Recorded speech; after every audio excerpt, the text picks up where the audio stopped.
প্রিয় শিক্ষার্থী, BBA second ইয়ারের প্রিন্সিপালস অফ ফিন্যান্স কোর্সটি নিয়ে আজ আমি তোমাদের সাথে আলোচনা করব। আমি Rokeya Parvin Jui, associate professor, department of accounting, Dhaka college.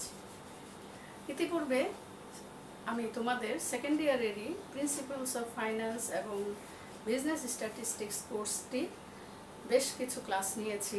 Principles of ফাইন্যান্সের কস্ট অফ ক্যাপিটালের উপর 4-5টির মতো ক্লাস নিয়েছি।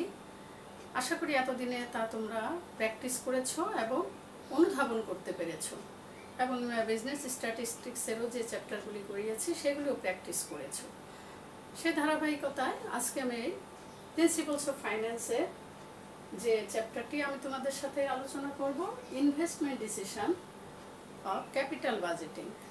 ইনভেস্টমেন্ট ডিসিশনের মাধ্যমে আমরা ক্যাপিটাল বাজেটিং কী করে করা যায় সেটা দেখব। ক্যাপিটাল বাজেটিংয়ের জন্য ডিসিশন মেক করে কে? প্রথম কোশ্চেন।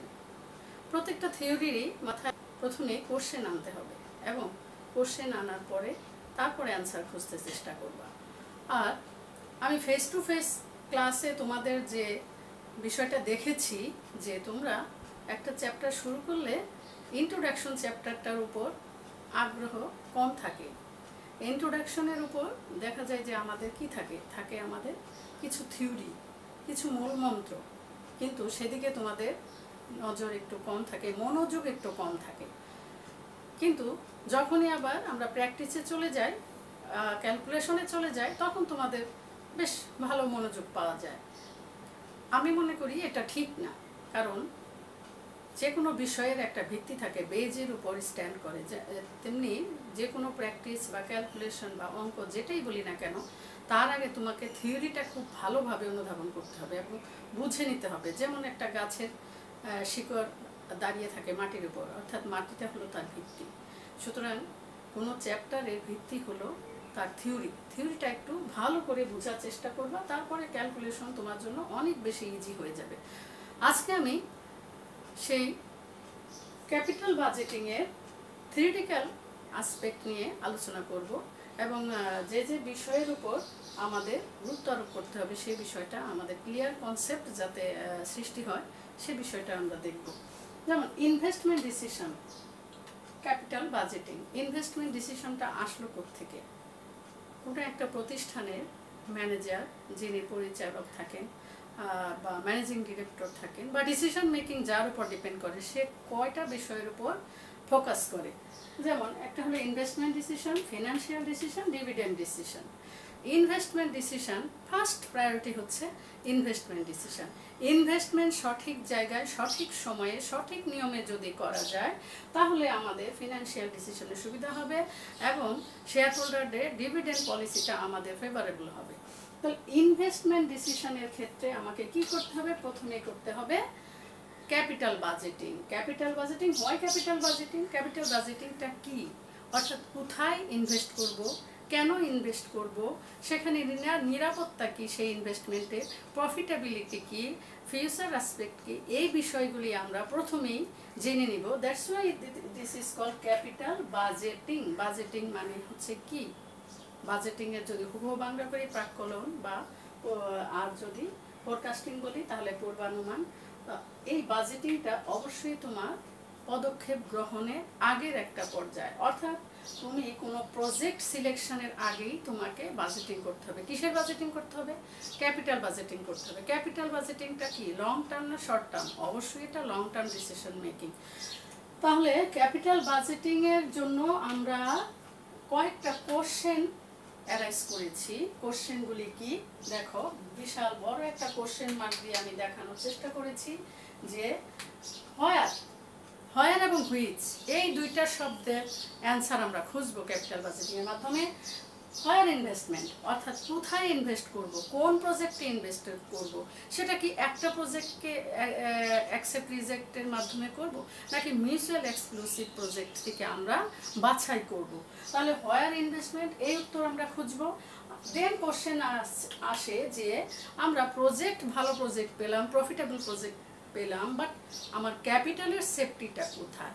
তাহলে which project make safety of our capital, আমাদের ক্যাপিটালের সেফটিটা এনশিওর করবে কোন প্রজেক্টগুলি, তাহলে আমরা হুইচ প্রজেক্টের অ্যান্সারটা খুঁজবো। দেন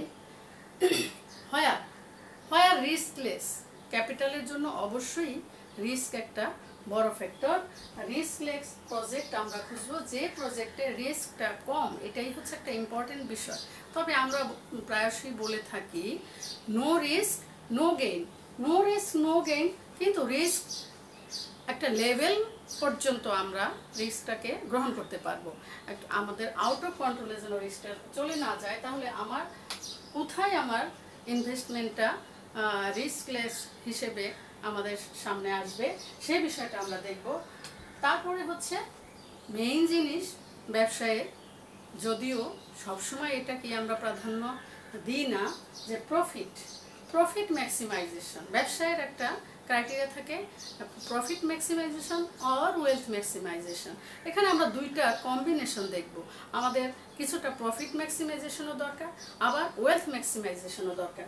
তাহলে which project cause of profit and wealth maximisation, মানে কোন প্রজেক্টটা আমাদের কাছে প্রফিট ম্যাক্সিমাইজেশন হিসেবেও দেখা দিবে এবং as well as wealth maximisation হিসেবেও আমাদের সামনে আসবে, সেই প্রজেক্ট আমরা সিলেকশন করব। তাহলে বুঝতে পেরেছ স্টুডেন্টস যে ক্যাপিটাল বাজেটিংয়ের ক্ষেত্রে আমরা কীভাবে আগাবো। আমরা ডিসিশন মেকিং করব কিসের decision making? Investment decision make করব। অ্যান্ড ইনভেস্টমেন্ট ডিসিশন কেন? আমরা প্রজেক্ট সিলেকশনের জন্য কোন প্রজেক্টে ইনভেস্ট করব, কেন ইনভেস্ট করব, কোথায় ইনভেস্ট করব, কোথায় নিরাপত্তা আছে, কোথায় প্রফিট ম্যাক্সিমাইজেশন আছে, ওয়েলথ ম্যাক্সিমাইজেশন আছে, সেফটি আছে, এই বিষয়গুলি দেখে আমরা প্রজেক্ট সিলেকশন করব। এবং সেজন্যই আমাদের ক্যাপিটাল বাজেটিংয়ের টেকনিকগুলি আলোচনা করতে হবে এবং পরবর্তীতে আমরা সেটা দেখব যে কোন কোন টেকনিক অ্যাপ্লাইয়ের মাধ্যমে আমরা প্রজেক্ট সিলেকশন করতে পারি। এখন আমরা দেখব যে নেচার, ক্যাপিটাল বাজেটিংয়ের নেচারটা কি, nature of capital budgeting. First nature হচ্ছে ক্যাপিটাল বাজেটিংয়ের যে লং টার্ম ইনভেস্টমেন্ট। এই ক্যাপিটাল বাজেটিংটা আমরা এনশিওর করি লং টার্ম ইনভেস্টমেন্টের ক্ষেত্রে। এর সাথে আরেকটা রিলেটেড লং টার্ম ইনভেস্টমেন্টের সাথে, সেটা হচ্ছে হিউজ ইনভেস্টমেন্ট, অর্থাৎ বড় পরিমাণ ইনভেস্টমেন্ট। এখানে ছোট পরিমাণ অর্থাৎ ক্যাপিটালের পরিমাণটা থাকবে অনেক বেশি, বড় আকারে হিউজ ইনভেস্টমেন্ট থাকবে।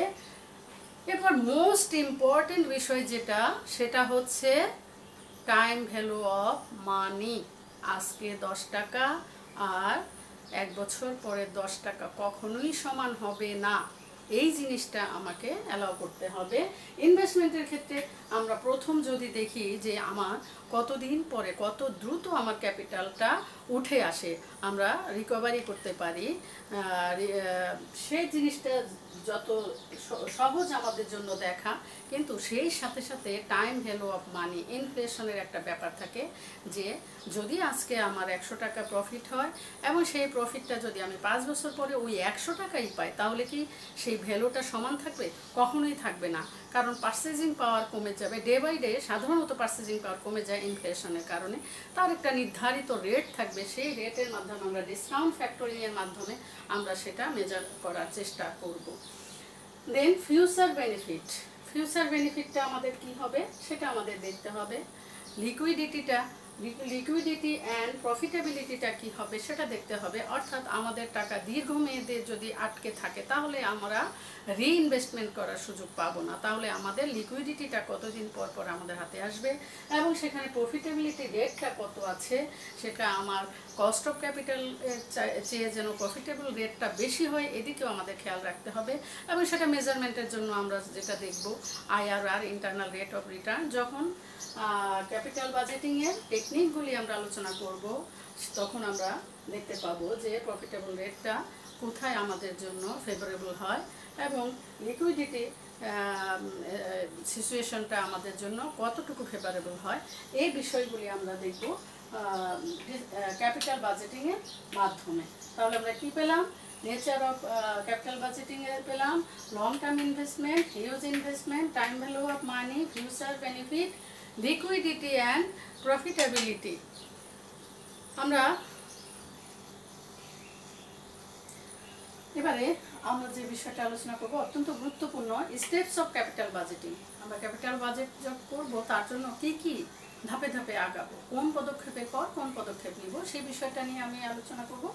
এটা হচ্ছে স্টেপস অফ ক্যাপিটাল বাজেটিং এর ক্ষেত্রে যেটা হচ্ছে, প্রথমে আমাকে কি করতে হবে, কোনো কাজে যদি আমি সিলেক্টিং টাইপের কোনো কাজ করি তাহলে সেই বিষয়টা আমাকে আইডেন্টিফাই করতে হবে। ঠিক এখানেও ঠিক আইডেন্টিফাই দ্য প্রজেক্ট, অর্থাৎ যেহেতু এটা ইনভেস্টমেন্টের একটা ব্যাপার, সুতরাং আমাকে প্রথমেই কি করতে হবে, প্রজেক্ট আইডেন্টিফাই করতে হবে। প্রজেক্ট আইডেন্টিফাই করতে হবে কি জন্য, সিলেকশনের জন্য। আমি কোন প্রজেক্টে ইনভেস্ট করব সেই প্রজেক্টটা সিলেকশন করব, বিভিন্ন ক্রাইটেরিয়া মেজারিংয়ের ক্রাইটেরিয়া অ্যাপ্লাই করে আমরা প্রজেক্ট সিলেক্ট করব। বাট প্রথমে আমাকে আইডেন্টিফাই করতে হবে প্রজেক্ট, আইডেন্টিফাই দ্য প্রজেক্ট। দেন কি করতে হবে, এস্টিমেশন ক্যাশ ফ্লো, অর্থাৎ ক্যাশ ফ্লোটাকে আমাকে এস্টিমেট করতে হবে। এস্টিমেট দ্য ক্যাশ ফ্লো কী জন্য দরকার, আমি যেখানে আমার কোটি কোটি টাকা ইনভেস্ট করব সেখানে ক্যাশ ফ্লোটা কেমন হবে। আমি যে টাকাটা ইনভেস্ট করব সেটা হলো ক্যাশ আউটফ্লো, আর প্রতি বছর আমার যে টাকাটা আসতে থাকবে বাই রোটেশন সেটা হবে ক্যাশ ইনফ্লো। এক্ষেত্রে আউটফ্লোটা আমার জানা আছে, ইনফ্লোটা তো জানা নেই, সেক্ষেত্রে আমাকে ইনফ্লোটা বেশি প্রাধান্য দিতে হবে, যে আমার প্রতি বছর কত টাকা আমার কাছে আসবে, লিকুইডেশনটা কিভাবে আসতে থাকবে, সেই ক্যাশ ইনফ্লোটার উপর বেশি গুরুত্ব দিতে হবে। এখন এই ক্যাশ ইনফ্লো, যেহেতু আমি প্রজেক্ট এখনো ইনভেস্ট করি নাই, তাহলে আমি কি করে জানবো ইনফ্লোটা কি হবে। হ্যাঁ, এখানেই একটা কস্টিংয়ের, আমাদের স্ট্যান্ডার্ড কস্টিং যেখানে আমরা মেজার করে থাকি, সেই স্ট্যান্ডার্ড কস্টিংয়ে সাধারণত কী করা হয়, অতীত অভিজ্ঞতা থেকে সে কিছু মেজারমেন্ট নিয়ে সেটাকে একটা স্ট্যান্ডার্ড ধরে নেওয়া হয়, সেখান থেকে আমাদের ভবিষ্যৎ ফিউচার ডিসিশন মেকিংয়ে সাহায্য করে। অবশ্যই যে প্রজেক্টে আমরা ইনভেস্ট করব ওই প্রজেক্টের অতীতে কি ইনফ্লো আছে বা সম্ভাবনা আছে, ইনফ্লোর সম্ভাবনা কতটুকু বা অতীতে কী পরিমাণ ওই প্রজেক্ট থেকে ইনফ্লো এসেছে, সেটার উপর ডিপেন্ড করে আমরা দেখব যে বাজেটিং করার জন্য আমরা দেখব ক্যাশ ইনফ্লোটা কি পরিমাণ আছে। সে পার ইয়ার ইনফ্লো বা প্রথম বছর অনেক মাইনাস আছে ইনফ্লো, সেকেন্ড ইয়ারে ধাপ করে বেড়ে গেল, নাকি থার্ড ইয়ারে যে আবার নেমে গেল। খুব বেশি আপ ডাউন হলে সেই ইনফ্লোটার উপর ডিপেন্ড করা খুব কষ্টকর হয়। তাহলে সেটার একটা কনসিস্টেন্সিও আমাদের দেখতে হবে, ইনফ্লোর মধ্যে কনসিস্টেন্সি আছে কিনা, নাকি হঠাৎ হঠাৎ থেমে যাচ্ছে, হঠাৎ হঠাৎ বেড়ে যাচ্ছে, এটা দেখব। অর্থাৎ ক্যাপিটাল বাজেটিংয়ের জন্য আমার একটা বড় স্টেপস হচ্ছে estimation of cash flow. Then evaluate the project, এটা হচ্ছে আমাদের মূল পর্ব। ইভালুয়েট দ্য প্রজেক্টটা ইভালুয়েশনের উপর ডিপেন্ড করতেছে আমার profitability, liquidity and decision making. Evaluating প্রসেসের জন্য আমরা বিভিন্ন টেকনিক অ্যাপ্লাই করব। কী কী টেকনিক অ্যাপ্লাই করবো, এখানে আমাদের দুই ধরনের আছে, ডিসকাউন্টেড টেকনিক আছে, আবার নন ডিসকাউন্টেড টেকনিক আছে। ডিসকাউন্টেড টেকনিকের ক্ষেত্রে আমাদের টাইম ভ্যালু অফ মানিটাকে এটাকে মেজার করা হয়, অ্যালাউ করা হয়। আর নন ডিসকাউন্টিং যে টেকনিকগুলি আছে বা মেথডগুলি আছে, তার সেক্ষেত্রে আমাদের টাইম ভ্যালু অফ মানিটাকে ইগনোর করা হয়। অর্থাৎ এইটা আমরা দুইটাকে আমরা স্টেপসের ক্ষেত্রে এখানে আমরা হালকা হালকা বলে যাচ্ছি, এই বিষয়গুলি নিয়েই অ্যাকচুয়ালি আমরা অঙ্কগুলি করব। যেমন প্রথম ইভালুয়েশনের টেকনিক হচ্ছে pay back period, PBP, that means pay back period method. Pay back period অর্থাৎ যে টাকাটা আমি ইনভেস্ট করলাম, এই টাকাটা আমার কত দিনে ফেরত আসবে, পেটা আমার ব্যাক করবে কত দিনে। শুধুমাত্র এখানে সেই ইয়ারটা বা টাইমটাকে মেজার করা হয়, যে এটা আমার 3 বছরে ফিরে আসবে, না 4 বছরে ফিরে আসবে, না 5 বছরে ফিরে আসবে, শুধু ওই টাইমটাকে মেজার করা হয়। এজন্য that's why it is called pay back period. তাহলে যে প্রজেক্টে আমার টাকাটা ফিরে আসবে অতি দ্রুত, খুবই কম সময়ে, সেই প্রজেক্টটা আমি অ্যাকসেপ্ট করব। আর যে প্রজেক্টে আমার টাকা ফিরে আসবে অনেক দেরিতে, সেই প্রজেক্ট আমি অ্যাকসেপ্ট করব না। এটা আমি থিওরিটিক্যালি বললাম। এই পে ব্যাক পিরিয়ড আমরা আবার প্র্যাকটিস করব, ক্যালকুলেশনের মাধ্যমে দেখাবো নেক্সট ক্লাসে। ARR, accounting rate of return, আর হচ্ছে অথবা এটাকে বলা হয় রিটার্ন অন ইনভেস্টমেন্ট। এটা একটা রেট বের হয়ে আসবে, আমরা কত টাকা ইনভেস্ট করলাম, কত টাকায় পার ইয়ার ক্যাশ ফ্লো কত আসতেছে, তার উপর একটা ক্যালকুলেশনের মাধ্যমে আমরা রেট বের করবো, ARR অর ROI যে ডিসকাউন্ট যে রিটার্নটা যদি আমার রেটটা বেশি হয়, আমার রিটার্নের রেট বেশি হয় তাহলে অ্যাকসেপ্ট করব, আর কস্টের চেয়ে যদি রিটার্নের রেট কম হয় তাহলে আমরা রিজেক্ট করব। সেক্ষেত্রে এখানেও টাইম ভ্যালু অফ মানিটাকে মেজার করা হচ্ছে না, ইগনোর করা হচ্ছে টাইম ভ্যালু অফ মানিটাকে। দেন আসতেছে আমাদের, তাহলে এআরআর এর মাধ্যমে আমরা একটা রেট পেলাম। দেন আমাদের most important NPV, net present value, এই শব্দটার মধ্যেই দেখা যাচ্ছে আমাদের এখানে টাইম ভ্যালু অফ মানিটা, এটাকে মেজারমেন্টের মধ্যে ইনক্লুড করা হচ্ছে। Net present value, present value বলতে আমরা এখানে বুঝতেছি আমাদের যে টাইম ভ্যালু অফ মানি আছে সেখানে সেই ফ্যাক্টরটাকে এখানে অ্যালাউ করা হয়েছে, অর্থাৎ যে ইনভেস্টমেন্ট আমরা করলাম সেই টাকার প্রেজেন্ট ভ্যালু বের করব, যে ইনফ্লোগুলি আমরা পাবো পার ইয়ার, যে ইনফ্লো পাবো সেই ইনফ্লোগুলিকে আমরা মেজার করব কি দিয়ে, ডিসকাউন্ট ফ্যাক্টর দিয়ে, এবং সেটা হয়ে যাবে তখন প্রেজেন্ট ভ্যালু। হতে পারে 5% discounting factor or 10% discounting factor. সেই ফ্যাক্টরগুলির মাধ্যমে আলটিমেটলি আমার বর্তমানের 1 টাকা 1 বছর পরে 1 টাকার মানটা কমে আসবে। এখন যদি আমার 100 টাকা হয়, ভ্যালুটা আগামী বছর যদি 10% ফ্যাক্টর হয় তাহলে অবভিয়াসলি 100 টাকা হয়ে যাবে 90 টাকা। এভাবে আমার ডিসিশন মেক করতে হবে। আজকে 100 টাকা পেলেও আগামী বছর আমি যে 90 টাকা পাবো, তাহলে সেটা আগামী বছরের জন্য আমার ডিসিশনটা কি হবে, এটা আমরা যখন অঙ্ক করব তখন আরও ভালো তোমরা বুঝতে পারবে। এই নেট প্রেজেন্ট ভ্যালুটা, অর্থাৎ নেট শব্দটা এখানে আছে, অর্থাৎ something deduction from total. Net কিভাবে হয়, টোটাল থেকে কিছু ডিডাক্ট করলে সেটা হয়ে যায় নেট। যে টাকাটা আমরা ইনভেস্ট করেছিলাম আর যা খরচ হয়েছে, সে যে ইনকাম থেকে যে ইনভেস্টমেন্টটা বাদ দিলে যে টাকাটা আমরা পাবো, তাহলে সেটা হবে নেট প্রেজেন্ট ভ্যালু। সুতরাং নেট প্রেজেন্ট ভ্যালু যখন পজিটিভ হবে তখন আমরা ডিসিশন মেকিংয়ে এটা নিব, আর যখন নেগেটিভ হবে তখন আমরা ডিসিশন মেকিংয়ে নেব না। IRR, internal rate of return. Internal rate of রিটার্নের ক্ষেত্রে আমরা দেখব যে যে রেটটা এমন একটা রেট যেখানে নো লস নো গেইন, এই রেটটা আমরা বের করে আনবো। এই রেটটা বের করার জন্য আমার বিভিন্ন সূত্র আছে, টেকনিক আছে, যেখানে জিরো প্রফিট এই রেট স্ট্যান্ড করে, এই রেটটা প্রকাশ করে জিরো প্রফিট হয়। আর যে রেটে আমার প্রফিটটা নো লস নো গেইন হবে সেই রেটটা বের করে আমরা এর চাইতে বেটার রেটের দিকে আমরা প্রজেক্ট অ্যাকসেপ্ট করব। আর এর চাইতে যদি আমার কম রেট হয় তাহলে আমরা রিটার্নের রেটটা কম হলে সেটা আমরা অ্যাকসেপ্ট করব না। প্রফিটেবিলিটি ইন্ডেক্স বা পিআই, এটা একটা রেট বের করে না, এনপিভি IRR এর মতোই এটা হচ্ছে একটা রেট আসবে, এখানে আসে ফিগার। এনপিভির ক্ষেত্রে আমার ফিগার আসে, IRR এর ক্ষেত্রে জিরো স্ট্যান্ড করে প্রফিট সেই ফিগার আছে, আর পিআই এর ক্ষেত্রে প্রফিটটা কত রেট আমার আসতেছে সেই রেটটা ইন্ডিকেট করে। তাহলে আমরা ইভালুয়েটের ক্ষেত্রে এই 5টা মেথড অ্যাপ্লাই করব। Pay back period, accounting rate of return or return on investment, net present value, internal rate of return এবং প্রফিটেবিলিটি ইন্ডেক্স। আমাদের যেটা আমাদের জন্য যখন সুবিধাজনক হয়, আর যদি পরীক্ষার জন্য বলা হয় তাহলে পরীক্ষায় তোমাকে নির্ধারিত রেট বলেও দিতে পারে। আবার যদি রেট না বলে দেয়, দেন আমরা সাধারণত এনপিভি টেকনিকটাই বেশি অ্যাপ্লাই করে থাকি। এটা মেজারমেন্টের কোনো সূত্র আমি এখন দেখাচ্ছি না, বিকজ আমি এখন থিওরিটিক্যাল অ্যাসপেক্ট নিয়ে আলোচনা করছি। দ্যাটস ওয়াই আমি এটার কোনো ক্যালকুলেশন বা সূত্র দেখাচ্ছি না। নেক্সট ক্লাসে আমরা এই সবগুলি ডে বাই ডে এই ক্যালকুলেশনটা দেখাবো। এবার আসি 4 নম্বর স্টেপসে, সিলেক্টিং দ্য প্রজেক্ট। আমরা এই টেকনিকগুলি যখন আলাপ করেছি তখনই দেখেছি যে কি জন্য এই টেকনিকগুলি অ্যাপ্লাই করলাম, কি জন্য, প্রজেক্ট সিলেকশনের জন্য। সুতরাং যেটা আমার যে প্রজেক্টটা আমার ফেভারেবল হবে সেই প্রজেক্টটা আমরা সিলেক্ট করব, সেখানে অ্যাপ্লাই করতে পারি পেব্যাক পিরিয়ড, অ্যাপ্লাই করতে পারি accounting rate of return method, apply করতে পারি NPV method, IRR method or PI method. অর্থাৎ 4th স্টেপে এসে আমরা প্রজেক্টটাকে সিলেকশন করব। Then step 5, implementation.